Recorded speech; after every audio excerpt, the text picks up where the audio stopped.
Ayan, kita nyo? Si Senador Lito Lapid po yan. Nagagalit na. Dahil bakit daw siya dinadamay? Bakit daw nababanggit siya diyan sa operasyon ng Pogo sa Porac, Pampanga?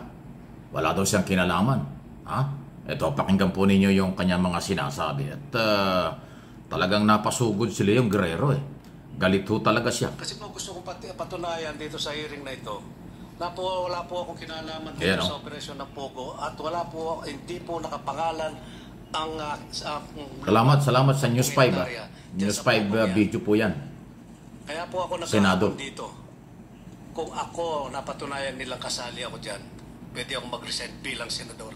Gusto ko lang pong tanong kasi itong vlogger na tumitira sa akin. Sa ating mga pwede raw siyang mag-resign. Ako pa lang po tinitira nito eh. Personal ako na pilit niyang sinasabi na involved po ako dito sa Pogo, sa Porac, na ako raw ang may-ari ng lupa dito sa 10 hectares na na tinatayuan ng Pogo sa Porac at protector daw ako ng Pogo doon sa Porac. Siguro alam din naririnig din ni Mayor, si Mayor din tinitira din doon at saka si Engineer. Nagkaroon na po ng nagkaroon na po ng hearing. Medyo mahaba lang po ng konti ito, Madam Chair, na kami ang protector ng Pogo sa Porac. Siguro naintindihan. Kasi si Senator Wing Gatchalian, nakita ko yung report mo sa balita. Merong nakitang medyo marahas. Sabi mo, pinakamarahas to, pinakamalaking Pogo. At ang tanong ko lang kay Engineer Glenn, ilan ba ang building do sa do sa 10 hectares na do sa Porac? Good morning po, Your Honor. Good morning, Engineer Lansangan. Please proceed. Base po dun sa mga application namin, 42 buildings po. Yun nandun po. Hindi 46 ha? Hindi po. Kasi yung unang application nila po, baka na-appreciate po nila na separate yung mga buildings. Pero dun sa application po sa amin, isang building lang po yun. Isang application lang, isang building lang. Isang application lang po, isang building yung unang phase ng application po nila. Hindi nyo na-monitor kung ilan hanggang 46 daw eh. Yung po kasing application po nila, Your Honor, bali tatlong phase po yan. So yung una po, yung sinasabi kong Thai Court Complex. Yung pangalawa pong application nila is yung 28 buildings. At saka yung huli po, yung 13 buildings po. Sinong original na may-ari ng lupa? Base po dun sa mga tayuan ng Pogo ngayon. Base po dun sa mga application sa amin po, yung mga Cruz siblings po. Bakit sabi ni yung South 99 yata? Kasosyo? Wala siyang kasosyo doon? Hindi ko po alam, Your Honor. Basta yung basis ko lang po yung mga application nila na submit sa office namin. Okay. Mayor, Mayor Jing, may mga kasama ka rito. Sino mga kasama mong nasa munisipyo ngayon? Assessor nandyan?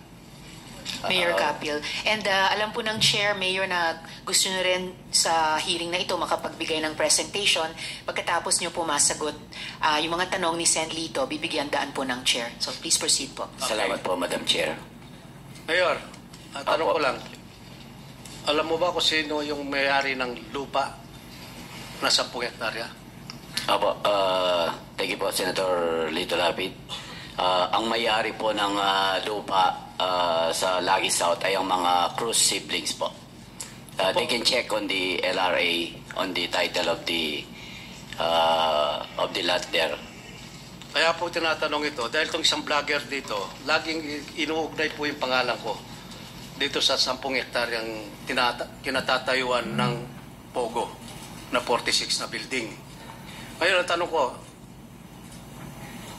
masasabi mo ba sa kapuluan nito, sa hearing na ito, ako ba ang may-ari ng lupang yan na dinidiin nila? Actually, it's very unfair to both of us, Senator.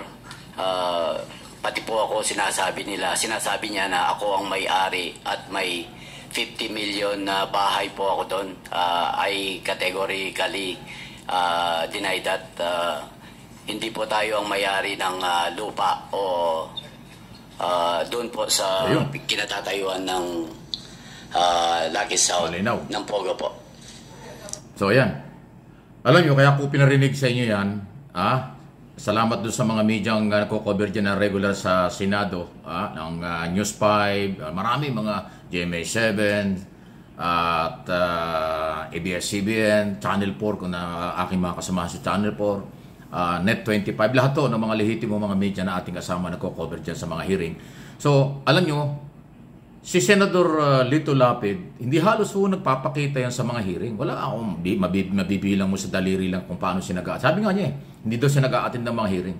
Pero napasugod siya sa hearing na yan ni Senador Rizon Tiveros para kanya nga daw linisin ang kanyang pangalan na pinagbibintangan kanya yung 10 hectares na pinagtatayuan ng hindi pala 46, 42 building ng Pogo na ni-raid ng Presidential Anti-Organized Crime Commission, PAO.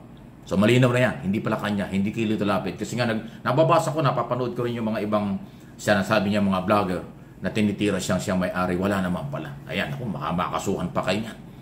Malinaw, sinabi ng mayor, yung pangalan na may-ari, hindi si senador. At saka nung engineer. So malinaw po yan. Kahit daw sa LRA puntahan nyo, wala hong pangalan doon ng mayor at saka ni Senador Lapid na may-ari. Taga doon talaga sila sa Porac. Si Senador Lapid ay talagang taga-Porac, Pampanga. Okay? Talagang taga-Pampanga. Dating vice governor, dating governor, ilang beses na naging senador yan.